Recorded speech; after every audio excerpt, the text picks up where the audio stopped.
Hello students, welcome back to the Hindu analysis dated November 21st, 2018. So under the front page we have the news which talks about the blast at ammunition depot in Barda leaves 6 dead. So this with respect to 6 people have lost their life and more than 10 people have been injured under an explosion which had taken place in Barda in CAD, that is the central ammunition depot which is in Pulgon, Wardha districts of Maharashtra. So here this particular casualty has been occurred at 7 a.m. in the morning, and this was with respect to kind of a disposal of an unserviceable ordnance. They were supposed to bury it underneath the mud and they had to keep it on before doing with the sandbags and all those things. This explosion has undertaken and the 6 people have lost their life. So this has happened in the central ammunition depot. So this particular news gives us a more cautioning to what the kind of services and how we need to dispose of the amenities. So it has to be handled with more care. So this is about it. And the second one, MIFT Supreme Court adjourns hearing an Alok Verma case to November 29th. So this is with respect to the Supreme Court has now adjourned the director Alok Verma's case to November 29th for hearing, because there was like an instrument to what they had submitted because of the CBI investigations and other things which was against Alok Verma. The court had actually asked them to maintain confidentiality on the particular issue, but here the court was surprised that the entire details which has to be maintained, which has to be submitted to the court, is rather given all the sensitive charges is being given to the media. So these were all the sensitive charges were against the government functionaries, as we even saw with respect to yesterday's on the National Security Advisor Ajit Doval. Even he was also being involved in that particular case because he is the Union Minister of the State of Coal and Mines. So this was one important aspects where Mr. Pratibhai Chaudhary, so the coal minister, was also been involved. So here, since the government functionaries were involved, they had actually asked them to maintain a secrecy and also have to maintain it confidentially, but here they have not done so. So on limelight of this, the Supreme Court has refused to hear any of the further submission, and it had said that this is not something what the Supreme Court was looking on. So what they have to maintain, they haven't maintained it, and they also had to tell that this is a place of adjudication of legal rights, and here the Supreme Court has been sitting here to give that legal rights and also ensure the things which has to be done the way it has to be done on. Since they had completely expressed on, they have given all the sensitive details to the media, the Supreme Court now has adjourned it and it has refused to hear to any of the further submission, and the hearing has been postponed to November 29th. So this is about it. So to whatever the hearing has to happen on Alok Verma's case, so we would be getting on November 29th of this particular month. And this third news item on the front page, we have the 34 years after anti-Sikh riots, the man sentenced to death. So this was with respect to the post-assassination of the Prime Minister Indira Gandhi. On limelight of it, there was a kind of an anti-Sikh riots which had undertaken during the 1984. So at that point of time, there were people who killed, at least 2 people had been killed by the accused who is being sentenced right now. So this person, one person has been given with a death sentence and one person has been awarded with a life imprisonment. So as we discussed, this is during the 1981 anti-Sikh riots which had actually taken place in South Delhi. So on limelight of this is what now after 34 years the sentence has been given to 2 such people. So who have been involved into the anti-Sikh riots. So this is about it. Just a basic, like even after 34 years also the sentences which has been given on. And here you have the farmers badly hit by the note ministry. So this is with respect to the millions of farmers are being hit by the demonetization which had taken place in 2016 on November 8th. On limelight of it is what is this particular details where the Ministry of Agriculture has given a report to the Standing Committee of Finance, where they would be discussing on, there were like situations where the farmers were unable to buy the seeds and also the fertilizers for their winter crops because of the demonetization. And this particular report, as we discussed, it is now put forward before the Parliamentary Standing Committee. And apart from that, it was also briefed that it also impacted the Ministry of Labour and Employment, MSC ministries as well. So which means that the micro, small enterprises, medium enterprises was also been affected by the demonetization which had been taken place back in 2016. So the details of it, a continuation story will be seeing under page 7. So as we know that the lot of farmers issue which has been happening right now, so this is also one of the additional point to what we can make our answers to be more realistic with present situations to what has been happening with the farmers. So this is about it. And page 2 we have no prominence news, and page 3 again we have no such prominence news which would be helpful for us to do for our UPSC exams. And under page 5 this is basics to what we have already seen on the Sabrimala issues, so it's a continuation story. But on the page 6 so on the page 7 we have the same continuation news to what we saw on the front page. This is with respect to farmers badly hit by the demonetization, says the Agriculture Ministry. So this is with respect to the same issue where millions of farmers they have been unable to buy the seeds and the fertilizers, and this particular report was submitted by the Union Ministry to their Parliamentary Standing Committee. And apart from that, this Parliamentary Standing Committee should know it has actually been headed by the finance was being headed by the Congress MP Virappa Mauli. So he is also briefing that the impact of this was also seen in the labor and employment and micro and small and the medium enterprises as well. So here the demonetization was with respect to the where the farmers have been affected in a larger extent, where they have been actually engaged in selling and buying of those kinds of crops which is during where they have to sow during the Kharif crops and also with the Rabi crops. So this is the seasons to what they had to do what, which means that the cash economy was being more prevailing, where now the India's 263 million farmers have been mostly affected by this cash economy. And this has given a very bad impact on the farmers sectors and the economy of the same. And apart from that, you should also know that the NSC, that's the National Seeds Corporation, has also failed to sell, as the farmers were not able to purchase with respect to demonetization.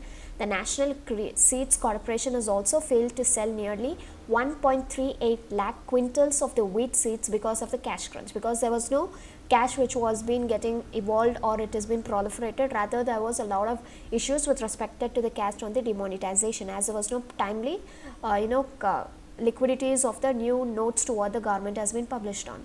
So taking this into consideration, there was a crunch in this particular areas of even in the national seeds corporations as well. So this has given a very big impact on the agriculture sector. And apart from that, they were also trying to get in light of CMIE report, which is the Center for Monitoring Indian Economy, which also stated that 1.5 million jobs were lost during the January-April 2017. As we know that the demonetization was on November 8, 2016. So on January-April 2017, that the next year after the post-demonetization, there were 1.5 million jobs to what was being lost as per the Center for Monitoring Indian Economy. So this was one of the report which has also been speaking to what was an after effects or the post effects of the demonetization. So here you have the cash crunch, where 17% of the seeds were produced by the national, they remained unsold in the crop season. So that too in a crop season is what the seeds were not being sold, and 263 million number of farmers in India have been affected by it. 7.7 lakh quintals of wheat seed produced by the state-owned nationals during the Rabi season were been there, they were not being sold off, and 1.38 lakh of quintals of the seeds were remained unsold in the season due to the cash crunch. So this is the details to what they have been given in detail with respect to the farmers which have been badly hit by the demonetization under the report which was been given by the Agriculture Ministry to the Parliamentary Standing Committee. So this committee would be looking on, and it has to make the further statements on the same. So this is about it. So as we know, this is again plays a very important role to make your answers more realistic when it comes to a mains examination. And here we have India, Russia to build stealth frigates. So this is with respect to recently now India has signed a 500 million deal with Russia, where it is looking on to locally manufacture 2 stealth frigates, that is with the help of the transfer of technology. So this particular agreement was being finalized between the Goa Shipyard Limited, that is GSL, and the Rosoborno Export of Russia. So these are the two important people who have been agreed for the agreement, and they have now signed, and the deal is being fixed with $500 million. So this particular deal is basically focused on to the material design and the specialist assistance from Russia. So here the material design would be done and also the assistance from Russia would be given, and so that this is basically a technology transfer. Through the technology transfer, the Global Shipyard Limited would be building up with the locally manufacturing 2 shield frigates. So this is about it, and this particular kind of a manufacturing of the 2 frigates will actually start in the mid of 2020, and it has been expected to be completed by 2026 and 2027. And apart from that, these ships are being built by Russia, as we know, and this particular engines are actually being supplied from Ukraine. So this is actually from Russia, you're going to get the ship which has been built, and the engines are being taken from Ukraine. And you should also know that in the month of 2016 October, India and Russia has signed an IGA, that is intergovernmental agreement, where there was a deployment of 4 Krivak, or we can also call it as an Talwar, 4 Talwar Sleet frigates. So this was being procured directly from Russia, and 2 of them were actually being built in India back in. So apart from that, you should also know that recently India had signed a $1 billion deal with Russia for a direct purchase of 2 frigates. So under $1 billion that India and Russia, which means that India would be purchasing from Russia 2 frigates, but as per this $500 million, India with the help of Russia would be locally manufacturing the 2 shield frigates with a technology transfer. So this is all complete details with respect to Sleet frigates, to what India has done a deal with Russia for 500 million technology transfer with the exports of Russia. So these were the basic things.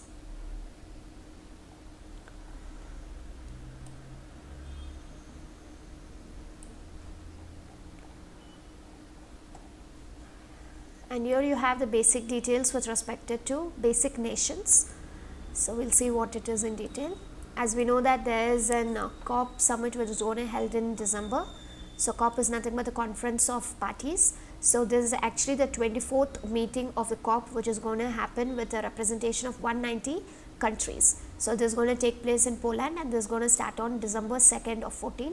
So before this could start off here, the COP that's a conference of conference of parties, and also the environment ministers and top climate change negotiators from BASIC, that is Brazil, South Africa, China and India. They have been conveyed in New Delhi, and here they have been focusing on, and they would want to, as a group, they would want to continue to push for a developed countries on earlier commitment to providing 100 billion annually from 2020.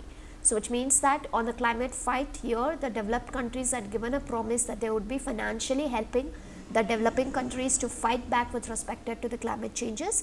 And here the BASIC group, which is comprising of Brazil, South Africa, China and India, they would be pushing, and they would be ensuring that they would be getting like 100 billion annually from 2020 onwards. So when was this particular conclusions being brought in? Was actually in the 25th COP, that is the conference of parties, which had held in Paris in 2015. So as per this particular meeting, the countries had actually come to a conclusion, and they wanted to take the steps where they have to limit the global warming to be kept below 2 degrees Celsius, that is below 2 degrees when we talk about the pre-industrial levels. So on limelight of it, there was one important aspect: how can this be possible? So here most of the members of the COP of parties, they had been understood that this would be possible only through a climate finance. So this climate finance was something where they had discussed on, and through this is what they would be discussing to.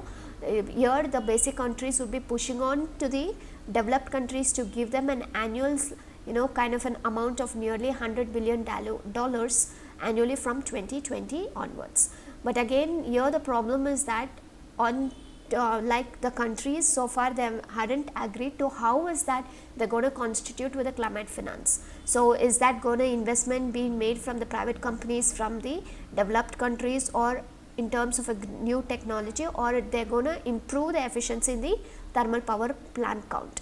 So here this particular details is not being cleared off, like how are they going to make the finance climate more realistic and possible to keep the 2 degrees Celsius below the pre-industrial levels. So this is what is the things to what they have to more specularly decide on. On behalf of that is what the BASIC is saying, that they would be pushing the the developed countries and also the conference of the parties to discuss on these issues, where they would be able to focus more on the climate finance and also trying to engage with the climate changes and also ensure that the climate stability would be promised with respect to the developing countries as well. And this is one of the important aspects, and they also wanted the developing countries and the developed countries to urge for a fulfill their climate finance commitments to what they are given in the 2015 21st COP, that is a Conference of Parties Summit which had happened in Paris. So this is actually due on December 2nd. So once we have the details on to the Conference of Parties which is going to held in December, you're going to complete details on it. But before that, understand to what is basic and understand what is Conference of Parties, what kind of an present summit is going to happen right now, and which edition is that, what are they focusing on. So this becomes important on perspective of a preliminary examination, and at the same time you can also write your answers for the mains examination keeping the concerns issues right now. So there might be a question like why the climate change is being a failure. So you can understand because of the climate finance which has not been delivered as per the promise of 2015. So that becomes more important. And under page 11 we have no such prominent news. So under the world there is no such prominency to what we can look on, but on a faster aspects I can tell you all to what is happening with Khashoggi case. We know that the Khashoggi, the journalist, was being murdered with respect to the senior prince. So now it is with respect to the killing of Mr. Khashoggi. Few members from Saudi Arabia, they are actually ruling families. They have been agitating to prevent the crown prince Mohammed bin Salman to becoming the king, because this was like the cold murder which had been happened to Jamal Khashoggi. On limelight of it is what the people, in sense, they have been preventing that Mr. Crown Mohammed Salman not to take up with the crowns. That's it. So that's all about it. And US has also been supporting on this particular move. So even USA is welcoming this particular move. And here it is 50 killed in Afghan suicide attack on religious gathering. So here like almost like 50 people were being killed in a suicide attack which had happened on a religious celebration in Kabul. So 50 people have lost their life, and this is that information. And here you have the judge halts the Trump's asylum denial order. So we know that Mr. Trump, under the Trump administration, there was an issue with respect to immigrations to what the people from Mexico, they have taken a shelter under the US border. On limelight of this is what the US administration has said, that they want to deny the possibilities of asylum to the people who illegally enter the US borders. So now the federal judge has now temporarily put an halt to Donald Trump administration order, where it has denying the possibility of asylum to the people who have been reaching USA borders, where they are actually the caravans of the thousands to what the president has been spoken about. And here the Central American migrants have made the way through Mexico towards the US border. So on limelight is what the administration had given an order not to allow them, but now the federal judge has put a temporary halt, which means that they are allowing the caravans to enter the place. So this is about it.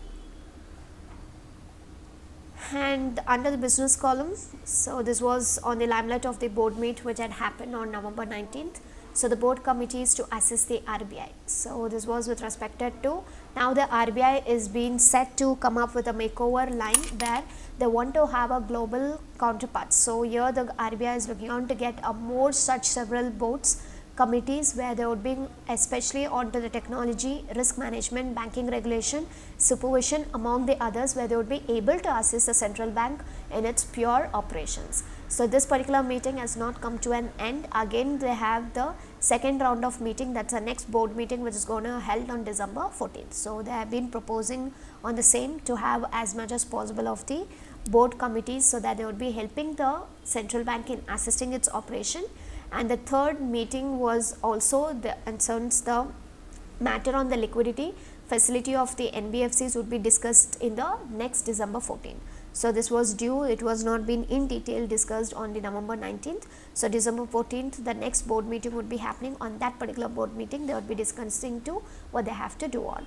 So the main aim is to have a proper rule based decision making from the present discretion based one, so that they would be able to come up with a proper development. The respected, at present this is how the decision making is being done on.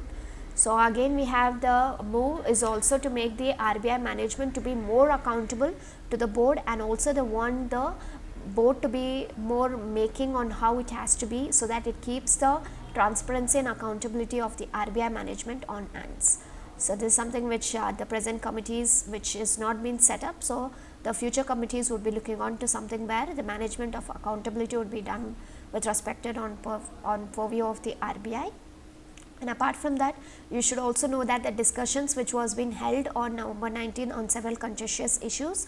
So this particular discussion had actually held on for 9 hours. So here there were certain decisions to what there has been spoken, but mainly you should know what were the contentious issues that had been framed. So first one thing was with respect to aligning the capital norms for the banks, which was with respect to Basel III, and secondly they were also talking on the relaxation of the PCA framework, and thirdly on the transfer of the RBI reserves, and fourthly it was with respect to MSME where the credit easing would be happening, and fifth was with respect to special liquidity window for the NBFCs. As we know, this liquidity facility would be actually held on the next meeting, which is going to held on December 14th. So this has been held up here, but here let's see on respected to Basel III norms. So as per the Basel III norms, the application was that it was more stringent than the Basel III norms to what the RBI had given.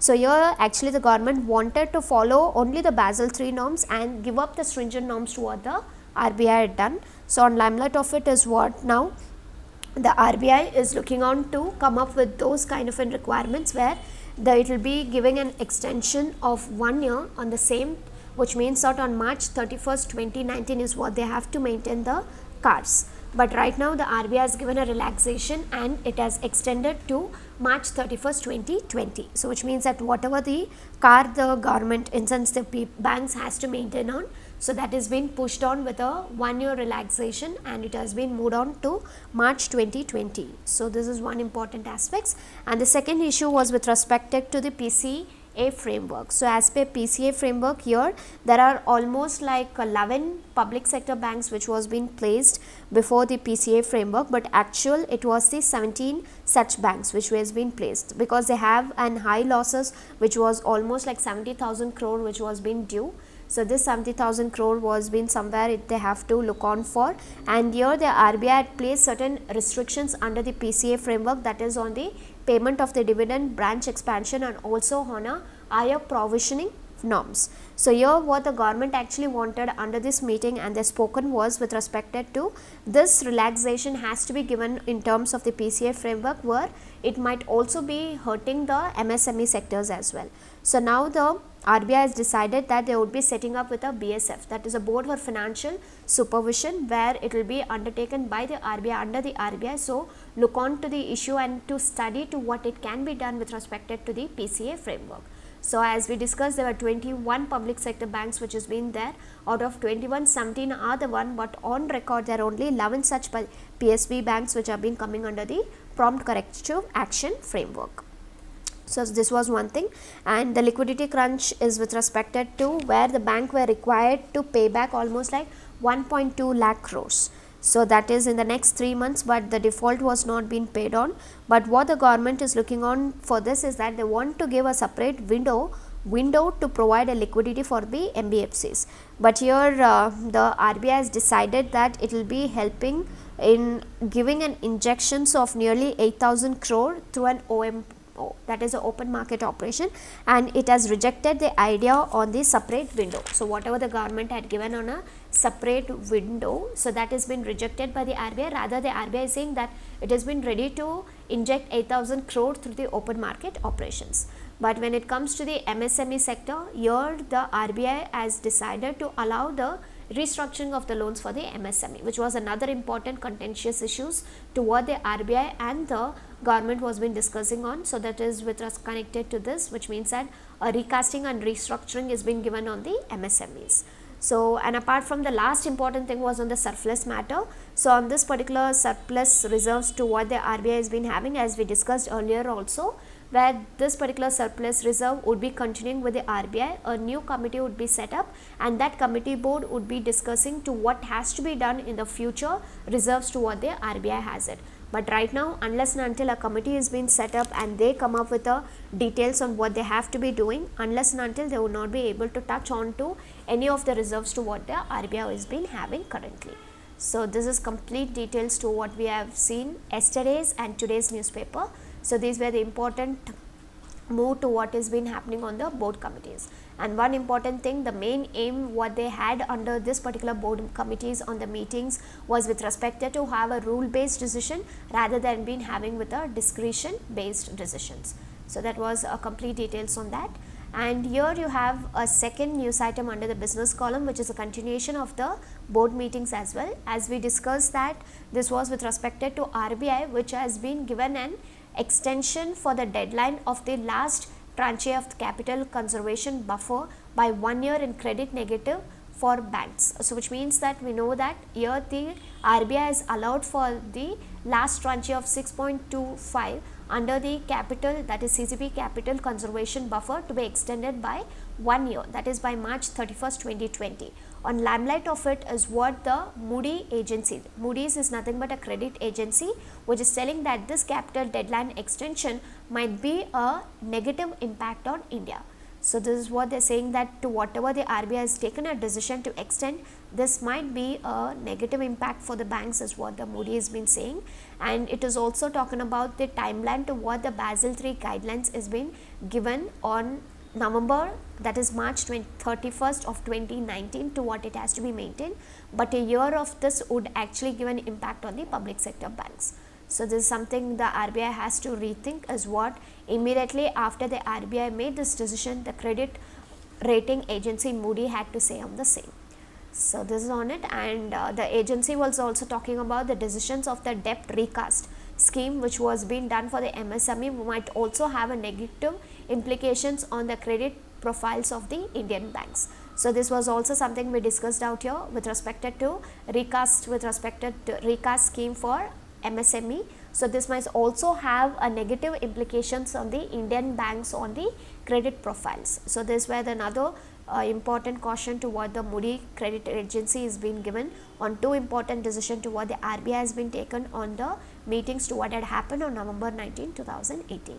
And there is another agency which is called as CRISIL. This particular agency is saying that this will actually reduce the burden on the public sector banks by the fiscal 35,000 crores. So this might give an opportunity where the PSBs would be able to have a breathing space and who are being currently being starved by the capital. So one agency says that it is something where it might have a negative impact, on the other agency says that this might give some breathing space for the capital starved PSBs. And they also spoke about the credit CRISIL ratings. They also spoke that they are around like 1.2 lakh crore to what the banks had to give on March 2019. So crore up to March 2019. So this was an earlier estimate as per the tier 1 capital, which has to be stipulated under the Basel III norms, but right now it is around 85,000 crores. So which means that the tension has actually been reduced, so that even this kind of a relaxation can also be given on the PSBs where it has been a breathing space which can be given for the same. So this is where two such entities and agencies which has been talking with respect to what can be done and what not to be done on what is being taken as decision from the RBI. One says it's negative and another says it is a breathing space which has been given to the banks. So apart from that, it is the decision to retain the capital adequacy ratio of the banks at minimum 9% is a positive for the banks. So even if you see to why the RBI has given an extension of 1 year is because it don't wants to change anything when it comes to the CAR, that is capital adequacy ratio, but the banks has to maintain this 9%. So here the RBI is not getting convinced with reducing with this 9%, rather it's saying that 1 year extension can be given for the same. So this is about it. And as we discussed in the earlier article, which was like 17 out of 21 PSBs would come under the PCA framework, but only 11 of them have been formally under the part. So as we discussed, the BFS would be examining on the same, and they will also be exploring to the present scenarios to what has to be done under the PCA framework, that's a prompt corrective action frameworks. So these were the two important connected articles with respect to the board meeting and the committees which has been taken place, and the relaxation to what the RBI has given, and the after effects of the relaxation, and the alertings to what the credit rating agencies had to give on to RBI, positive as well as negative. So this is about it.